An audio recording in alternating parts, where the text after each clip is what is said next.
नहमदुहु व नसल्ली अला रसूलिहिल करीम अम्मा बाद औज़ु बिल्लाहि मिनश शैतानिर रजीम बिस्मिल्लाहिर रहमानिर रहीम रब्बि इश्रह ली सदरी व यस्सिर ली अमरी वहलुल उक़दतम मिन लिसानी यफ़क़हू क़ौली। अस्सलामु अलैकुम व रहमतुल्लाहि व बरकातुहू। कैसे हैं आप सब? इंशाअल्लाह खैर वाफ़ियत से होंगे। अल्लाह ताला आप सबको अपने हिफ्ज़-ओ-मान में रखे, आमीन सुम्मा आमीन। तीसरा पारा सूरत आल इमरान, आयत नंबर 40 और 41। लफ्ज़ी तर्जमा। क़ाला फरमाया हज़रत ज़करिया अलैहिस्सलाम ने, रब्बी ए मेरे परवरदिगार, अन्ना कैसे यकूना होगा, ली मेरे लिए ग़ुलामन लड़का, वक़द और तहकीक बालागनी पहुँच चुका हूँ मैं कि बारू बढ़ापे में, वम्राअती और मेरी बीवी आक़िरुन बांझ है। क़ाला फरमाया अल्लाह ताला ने, कज़ालिका इसी तरह अल्लाहु अल्लाह यफ़अलु करता है मा यशाअ जो वह चाहता है, बेशक। क़ाला फरमाया हज़रत ज़करिया अलैहिस्सलाम ने, रब्बी ए मेरे परवरदिगार, इजल बना दे ली मेरे लिए आयतन कोई निशानी। क़ाला फरमाया अल्लाह ताला ने, आयातु का निशानी तुम्हारे लिए अल्लाह के ना तुकल्लिमा तुम कलाम कर सकोगे यानी बात कर सकोगे अन्नासा लोगों से सलासता 3 अय्यामिन दिन इल्ला मगर रमज़ा इशारे से। वज़्कुरू और याद करना अपने रब को, रब्बा का अपने परवरदिगार को कसीरा बहुत ज़्यादा, वसब्बी और तस्बीह बयान करना बिल अशी शाम को, वल इब्कार और सुबह को। सुभान अल्लाह। फरमाया कहा कि ए मेरे रब, मेरे यहाँ लड़का कैसे होगा जबकि मुझे तो बुढ़ापा आ पहुँचा है और मेरी बीवी बांझ है। फरमाया इसी तरह अल्लाह करता है जो चाहता है। कहा ए मेरे रब, मेरे लिए कोई निशानी बना दे। फरमाया तेरी निशानी ये है कि तू 3 दिन लोगों से बात नहीं करेगा मगर ये कि कुछ इशारे से, और अपने रब को बहुत ज़्यादा याद कर और शाम और सुबह तस्बीह बयान कर। सुभान अल्लाह। बहुत बड़ी एक बात जो हमें यहाँ इस आयत से पता चल रही है कि अल्लाह ताला की जब नेमत हमारे पास पहुँचे तो अल्लाह ताला का ज़िक्र, अल्लाह ताला की इबादत में इजाफ़ा कर देना चाहिए। अब यहाँ पर खुशखबरी मिली है बेटे की हज़रत ज़करिया अलैहिस्सलाम को, तो साथ ताकीद ये की जा रही है कि अल्लाह ताला की 3 दिन खामोश रहना और अल्लाह ताला की इबादत ज़्यादा से ज़्यादा करना और उसकी तस्बीह बयान करना यानी उसका ज़िक्र अज़कार करते रहना।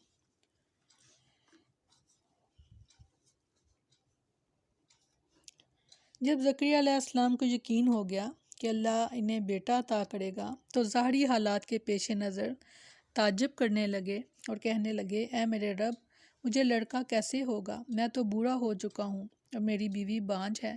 तो अल्लाह ताला ने फरमाया कि तुम और तुम्हारी बीवी जिस हाल में हो इसी हाल में लड़का पैदा होगा, इसलिए कि अल्लाह किसी ज़ाहरी सबब का मुहताज नहीं, बेशक बेशक बेशक इसे कोई चीज़ आजिज़ नहीं कर सकती और इसके लिए ये कोई बड़ी बात नहीं।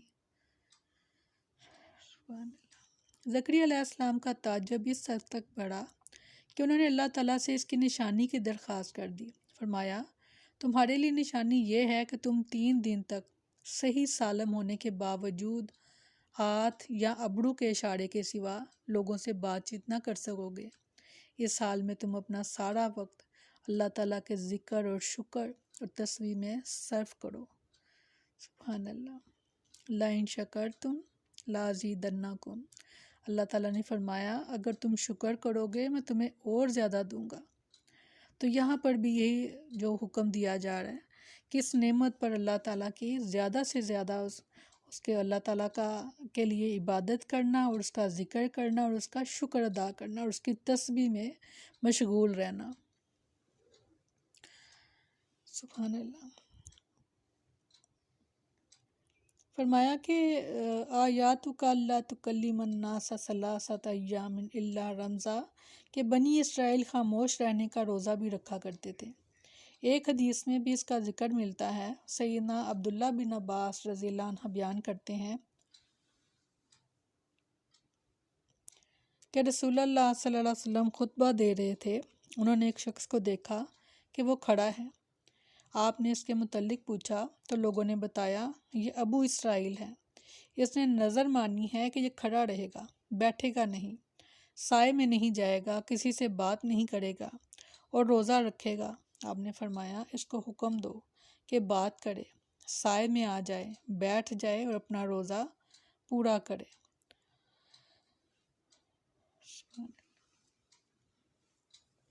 یعنی باقی باتوں کو چھوڑ دے تو اپنا روزہ پورا کرے، یعنی خاموش رہنے کا جو روزہ ہے اس کا، تو اس کو وہ پورا کرے۔ سبحان اللہ، بہت پیاری آیات ہیں، بہت پیاری، اور ہمارے عمل کے لیے بہت اہم ہے۔ سب سے پہلے تو وہ لوگ کہ جو اولاد کی نعمت کے لیے پریشان ہیں، بہت خوبصورت دعا میں مل گئی، اور بہت خوبصورتی سے اللہ تعالیٰ نے اس دعا کو قبول بھی فرمایا۔ حالانکہ بظاہر حضرت زکریا علیہ السلام نے خود کہا کہ میں تو بوڑھا ہو چکا ہوں، اور تقریباً ان کی عمر 99 یا 100 سال تھی ان کی عمر، اور ان کی بیوی بانجھ تھی، یعنی بچے نہیں ہو ہی نہیں سکتے تھے۔ تو اللہ تعالیٰ نے فرمایا تھا کہ میں اسی طرح کرتا ہوں جو چاہتا ہوں۔ تو وہ لوگ جو پریشان ہیں، جن کو ڈاکٹروں نے مایوس کر دیا ہے، وہ پورے کا پورا یقین اللہ تعالیٰ پر توکل کرتے ہوئے اس دعا کو زیادہ سے زیادہ اپنے لیے پڑھا کریں، کیونکہ زکریا علیہ السلام کا ہی ذکر آتا ہے ایک مرتبہ کہ آپ نے فرمایا کہ میں اپنے رب سے کبھی دعا مانگ کر تو ناکام رہا ہی نہیں۔ تو آپ بھی ایسا ہی مان رکھیں کہ اللہ تعالیٰ سے دعا کر کے ہم کبھی یہ ہو ہی نہیں سکتا کہ ہماری وہ دعا قبول نہ ہو۔ ہاں، یہ علیحدہ بات ہے کہ اس کا وقت مقرر ہے، یا اس دعا کے بدلے میں آپ کو اللہ تعالیٰ کوئی اور نعمت عطا کر دیں۔ اللہ تعالیٰ سب کی مدد کریں، اور خاص طور پر ان لوگوں کی کہ جو اس نعمت سے محروم ہیں۔ اولاد کے ذریعے اللہ تعالیٰ ان کی آنکھیں اور دل ٹھنڈا کرے، آمین ثم آمین۔ تو پھر اللہ تعالیٰ کی صبح شام جو ہے تسبیح بیان کریں، اللہ تعالیٰ کا ذکر کریں، اللہ تعالیٰ کا شکر کریں، جس چیز میں اضافہ چاہیے اس میں زیادہ سے زیادہ شکر کا عادت بنا لیں اپنی۔ الحمدللہ الحمدللہ، یہاں تک کہ پریشانی میں بھی کہہ دیں کہ الحمدللہ علی کل حال، کیونکہ نعمتوں پر تو ہر کوئی الحمدللہ کہتا ہے، پریشانی میں صرف وہی کہیں گے الحمدللہ جو اللہ تعالیٰ سے محبت کرتے ہیں، اور جنہیں یہ یقین ہے کہ اللہ تعالیٰ کے ہر کام میں حکمت ہے۔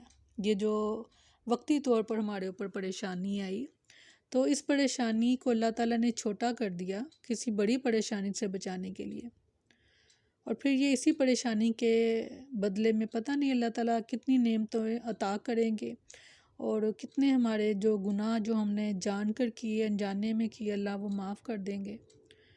تو اللہ تعالیٰ کا ہر حال میں شکر ادا کیا کریں، اور دوسرے لوگوں کے لیے بھی دعا کیا کریں جن کے پاس جو کوئی بھی کمی، اللہ تعالیٰ سب کی کمیوں کو دور فرمائے، آمین ثم آمین۔ سبحانک اللہم و بحمدک، نشہد ان لا الہ الا انت، نستغفرک و نتوب الیک۔